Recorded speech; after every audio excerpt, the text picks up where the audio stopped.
800 AM ETThe Yankees are a year ahead of schedule and the Astros are right on schedule as they meet in the American League Championship Series. The Yankees weren't supposed to make the playoffs. They weren't supposed to beat the Indians, especially after losing the first two games of the AL Division Series. And now they're winning for Joe Girardi, their recently embattled manager, who might not be back next year. He's unsigned after this season. The Astros were supposed to win their division, which they did easily. They were supposed to beat the Red Sox, which they did rather easily. And this is the year they're supposed to win the World Series for the first time in franchise history. They are Houston strong and are playing for a greater Houston area crushed by recent flooding caused by Hurricane Harvey. And they are playing for all those Astros, Craig Biggio and Jeff Bagwell and the rest who never won it all. So much is lined up here, yet like this crazy, marvelous postseason, anything can happen. Keep up with the latest as baseball's top teams contend for the title. Ultimate Playoff Guide. Picks. Cubs win strangest elimination game. Yanks Astros ALCS with everything. SS Gregorius powers Yanks to ALCS. Girardi can now stop saying sorry. Insider ranks lineups, rotations, schedule, complete coverage. Here are 5 questions. Show good as the Astros lineup. It is the best in baseball, no doubt. In the ALDS against the Red Sox, the Astros had an OPS of .974, the third highest by any team in any postseason series in history. The Astros pounded all the Red Sox starters, including Chris Sale, and they knocked around Boston's nearly unhittable closer, Craig Kimbrel, in the clinching Game 4. Second baseman Jose Altuve, the likely AL MVP winner, was devastating. There was no way to pitch him, and he became the 9th different player to hit 3 home runs in a postseason game, supporting the claim of one Astros coach who said, "Pound for pound, Altuve is the strongest player in the game." There is no end to their lineup. Third baseman Alex Bregman is a really good hitter, but he's just another guy in that lineup, and he hit 2 homers off Sale in the ALDS. The Astros bench is also good. Carlos Beltran started only one of the 4 games in the ALDS, but he's one of the greatest postseason players ever, and he delivered a big hit in Game 4. The Astros put the ball in play more than most teams, and they led the league in productive outs. There's nothing about this lineup that suggests it can be stopped. How do Yankees pitchers match up against that offense? It is a big challenge, of course, but the Yankees outpitched the Indians to win the ALDS. In 6 postseason games, Yankees pitchers have averaged 11.89 strikeouts per 9 innings. Starters Masahiro Tanaka, Luis Severino and CC Sabathia were really good in the ALDS, better than Cleveland starters, and the Yankees bullpen has been terrific throughout the postseason. That pen has a half-dozen guys with explosive stuff, notably the threesome of closer Aroldis Chapman, who has not allowed a run in the last 15 games he has pitched, David Robertson and Tommy Kahnle.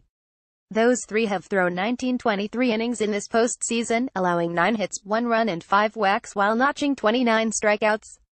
If the Yankees can get Dellin Betances straightened out in this series, not likely, the pen will be even mightier. This is the distinct advantage the Yankees have over Houston: a deep, versatile, power bullpen.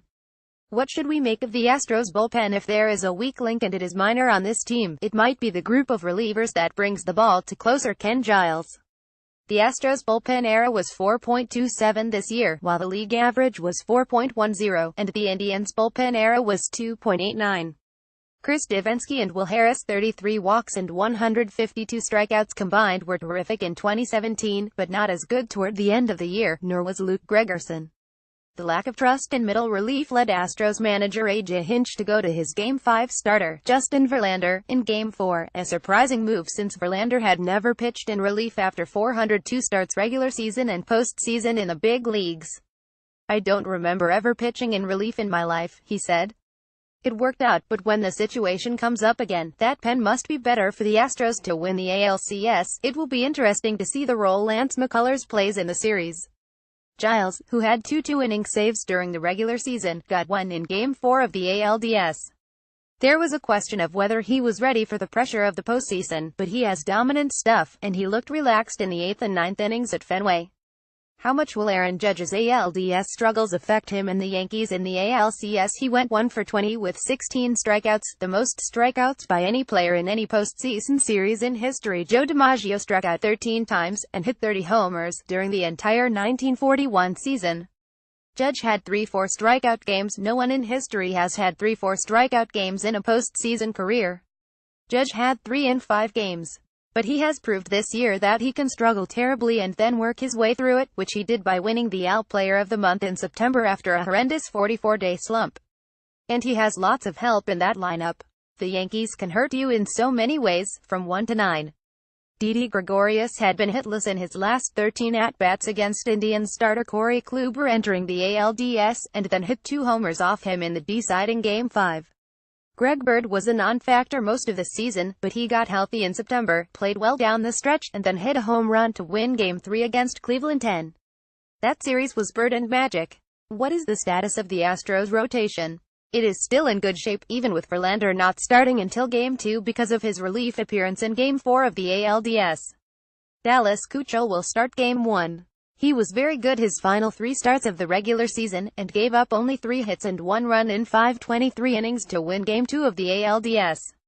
And his career numbers against the Yankees are outrageous: 1.41 ERA in 44-23 innings. Including Keuchel's dominant 6 innings against the Yankees in the 2015 AL wildcard game, he has not allowed a homer to the Yankees in 50-23 innings.